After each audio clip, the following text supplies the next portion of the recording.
architecture and ecology, and I call this arcology.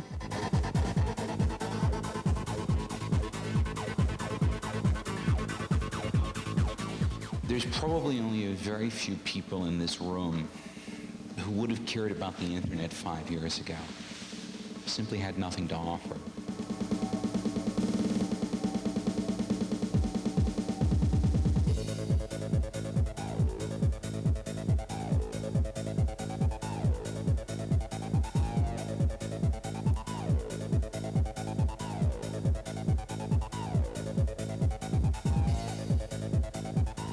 Consciousness is already virtual. That what we call consciousness is the ability to exist in virtual spaces.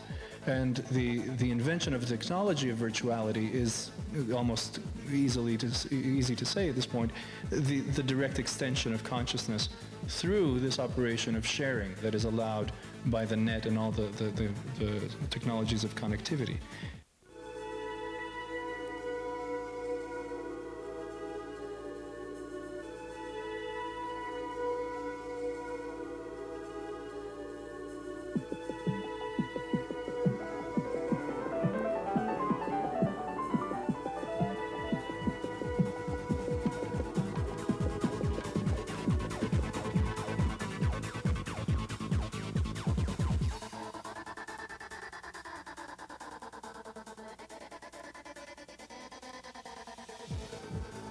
Welcome everyone to Arcosanti, to the first Paradox Seminar. My name is Michael Gosney, and I'm the conference director. And fundamentally, arcology is an attempt to recollect the presence, our presence and our doings in very intense and very dense nodules, which in a way are that which is happening throughout life for every organism, to collect the resources that are surrounding a seed and making those resources into an animal, into a mature, full-fledged operational entity. I'm trying to imagine, what young people would do given a project like Arcosanti if we said to them, okay, this is this really interesting place, and you don't live anywhere near this place, and yet this is a place where you can come and hear a lot of interesting ideas about building and architecture and how people live and the history of how urban environments are designed. I would imagine that they would take a space such as this and immediately want to start modeling what existed. They would want to start creating all of this concrete into a kind of a digital form, and then they would want to be able to start navigating through this 3D space that we're sitting here in Arcosanti, but they would want to build a 3D representation of it. And my guess is that the minute they had modeled what we see here as Arcosanti, they would start to want to make additions to it or make changes to it, or they might have questions about what's here, and they might create hot links and be able to embed a lot of questions and information into the design of such a space.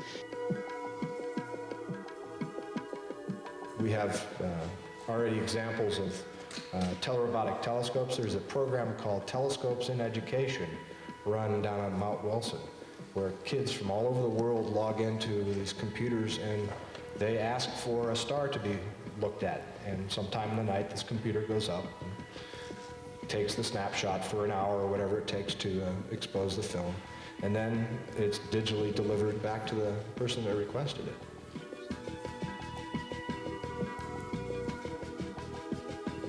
One of the things that we're spending time on is how museums, in fact, are rethinking themselves. For example, in Japan, there's a new center called the ICC, Intercommunications Center, that's kind of the museum of the future. It's really focusing on digital media and how those can be shown. It's a resource center, it's an education center, but it's not a static museum per se, as we've been used to. There's a similar thing called the Ars Electronica Center now in Linz, Austria, and another one called ZKM Center for Arts and Media Technology in Karlsruhe. To me, what's interesting is that there is no such thing yet in the US. And in a way, Arcosanti, I think, is starting to fill a kind of a gap there. I mean, there's certainly a model, an intention in the way Arcosanti has been formed and is developing that really informs a lot of those needs that these other centers, I think, are trying very hard to be.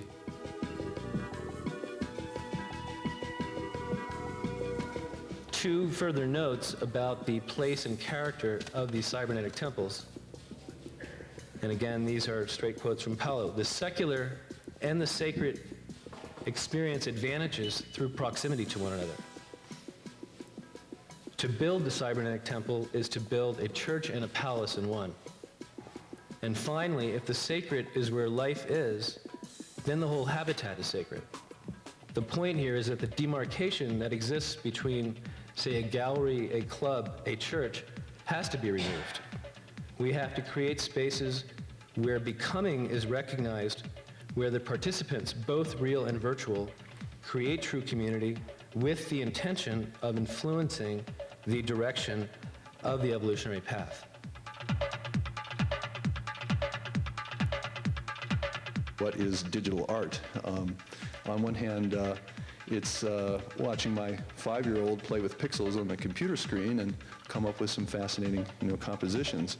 On the other hand, we have Charles Ostman putting together basically artificial life forms through the use of similar digital art tools. What really got me so interested in what paradox represents in Arcosanti and Paolo Soleri's work is that I tend to feel that as a species, us human beings who know about 40 millennia or thereabouts of recorded history that we can be aware of, we're now facing a series of evolutionary tests, a sort of a series of increments, if you will, which right at the horizon line where we're standing at now, we either harness a new type of resource base that we've never had exposure to before and have a very short amount of time in which to harness this resource base and convert ourselves as an entity into a new kind of entity immersed into a hopefully benign but irreversible symbiosis with a global connectivity system who would have self-correcting, self-modifying, almost xenomorphic-like properties into which our socioeconomic systems of the near future would be inexorably intertwined. And therefore, the health of this system was going to be absolutely synergistically required to maintain our health as a human being. And furthermore, the geography of what I term as the virtual terraform would become the new resource base by which we could then harvest these resources in a non-predatory and evolutionary fashion, in which synthetic sentience would be at the top of the list of the resources to be harvested from this domain. You're describing utopia.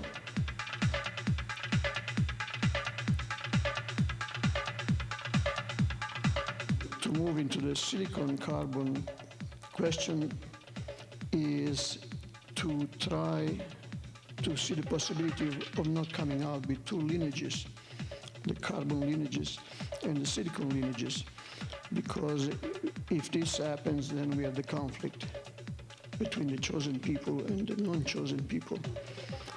And that conflict might be might be horrendous.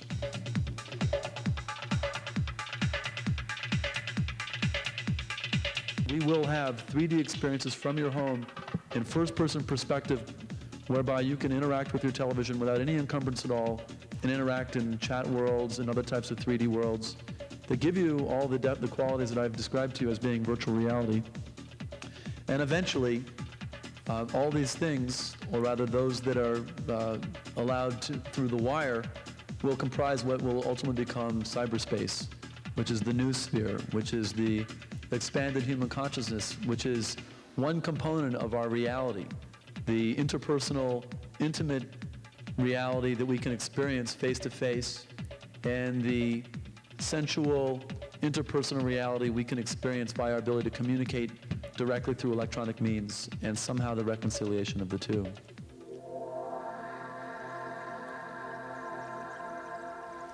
The interesting thing about VRML is what we created, this is Tony Parisi and I, in 1994, was very, very simple, very basic, just like the web was at that point.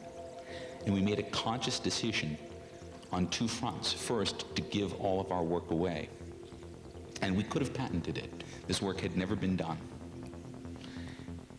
But what we wanted to do was create something that was greater than what we knew we were capable of as individuals or even as a well-funded company.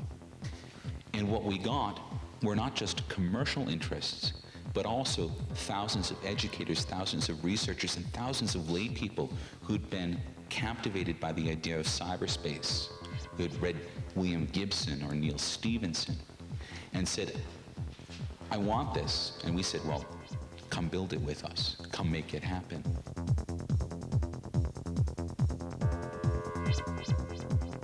From liquid architecture, I've been thinking of something that I'm calling trans-architecture, which is the symmetry of the virtual to the real. So the complete architectural situation for us today is something like this. If I were to quickly run through a series of levels, it would be that we conceive the building in software, that we prototype the building using technologies of rapid prototyping and making models by computer, that we fabricate the building robotically, that we make the building interactive through techniques of sensors and effectors and communications. Then that we have a parallel construction in the virtual, cities and multi-user virtual environments that are in turn also constructed, conceived, constructed, previewed, fabricated computationally and algorithmically. And then that we string the whole thing together, that we actually have a physical space in which I brush my arm or move my arm in space, and that gesture becomes a gesture in Tokyo, but at the same time triggers a whole series of events in cyberspace, if I so choose it to be.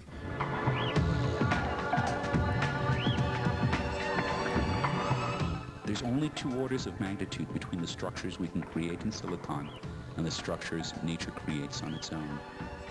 By Moore's law, that requires just 7 1/2 doublings at 2 years apiece.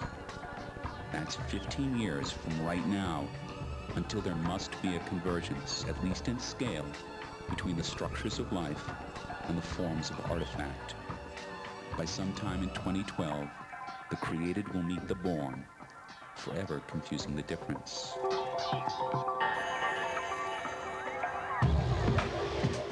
Anything that happens in the mind is preceded or is totally connected with an alteration of the brain. There is nothing that happens in the mind that is not documented and probably generated by a redesigning of our brains. And that includes naturally the electrical, chemical devices that are transforming this pattern, this design. So in a sense, it's a geometry that is in constant transformation, and this geometry is our thinking and our doing.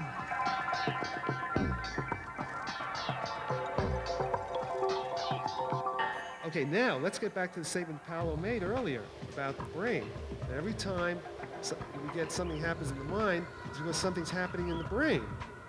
Okay, now in ordinary quantum mechanics, okay, let's put it this way. Suppose this quantum potential, this quantum thought field is a thought field.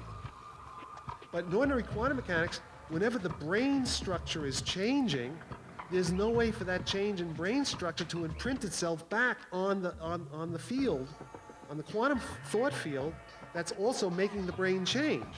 That can't be the way it really works. The way it has to work is that the change in the brain state will also modify the thought configuration, and that modification of the thought configuration is what we feel. That's the idea, okay? So you have this new feature, and we call it post-quantum mechanics. You know, we've gone from classical physics to quantum mechanics to this new post-quantum mechanics. Post-quantum mechanics kind of completes the circuit. It like closes a feedback control loop between the quantum field of thought and the classical brain configuration. And when you do that, you get self-organization. You might say the post-quantum mechanics is the merging of cybernetics to quantum mechanics. Here's the point. Now, there's a guy named Creon Levitt, some of you know, I think Scott Fisher knows. Creon was sort of a physics student of mine for years, and he's now in charge of the, at NASA Ames, the Computational Nanotechnology Project. And what they are doing is using quantum chemistry algorithms. In fact, we've recently, Karina and I have published a paper showing how to use the bone theory to do computational nanotechnology in a much more efficient way, I think. And the idea is now that all we have to do is to look at the microtubule architecture in the nerve cells and try to make an artificial, just abstract the essential parts of that architecture, the spatial architecture, in the sense what Paolo talks about. And first we'll simulate it with the computers, at NASA Ames there, and then try to build it with traditional nano-engineering techniques. And the idea would be, if the theory is right, if the Hameroff, Penrose, Sarfati, whatever theory turns out to be right, this picture of consciousness that's developing, we should be able to build it in artificial form. A nano chip. I call it the Q chip, the quantum chip, quantum computing chip, and to see if that's conscious. See, I'm talking about actually creating commanded data, Star Trek. I mean, except he's got full emotions. I mean, that this is a real possibility.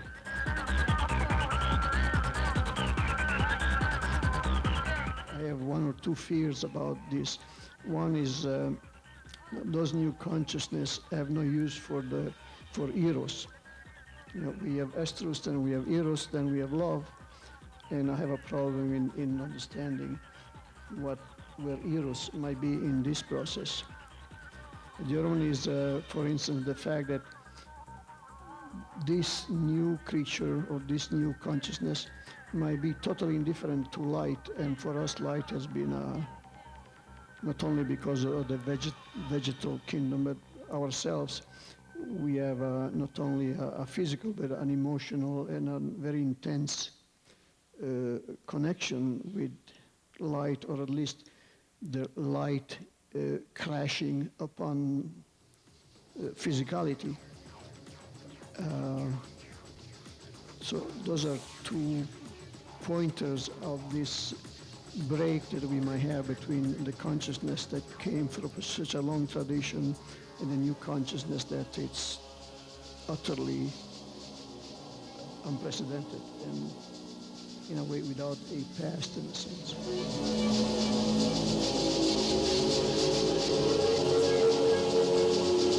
The web appeared simultaneously everywhere. It did something to anyone who was using the internet so that they became focused around the web. It induced some sort of form of self-organization that made it propagate itself. In one sense, you could say that it seduced all of the individuals on the internet, almost enslaving them to its demand to be created, as if it was invoking itself into being. We don't find many examples of this in nature. Certainly, we know of no technological process that has been as sudden and as complete. It's unprecedented in the sense of human history of artifact. I consider that this suddenness and this complete activity as a signifier of Teilhard's noosphere. Teilhard was talking about the birth of the noosphere in The Phenomenon of Man as being a moment of complexification when the lines of connection between human beings and the lines of thought would become intensified immeasurably. And I think that the web is forming a concrete layer of thought. In some ways, electric communication, which has been around for 153 years now, say since the telegraph, have formed a layer of the human voice around the planet. They've extended the senses. The web is extending the mind. That's a qualitative difference. And I think in that, it's beginning to look very much like what Teilhard was talking about in the noosphere.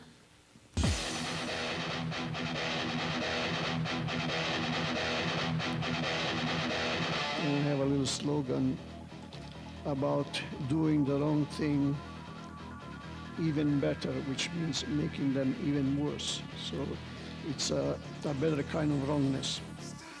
And I always say, well, you take the gun and you find out exactly what that means. We started with a very primitive kind of thing that shoots something out of a tube, and we ended up with this super gun and the devices that are able to kill many, many people in a few seconds. So that's a better kind of wrongness, going from an initial departure for some kind of action and ending up with very sophisticated devices.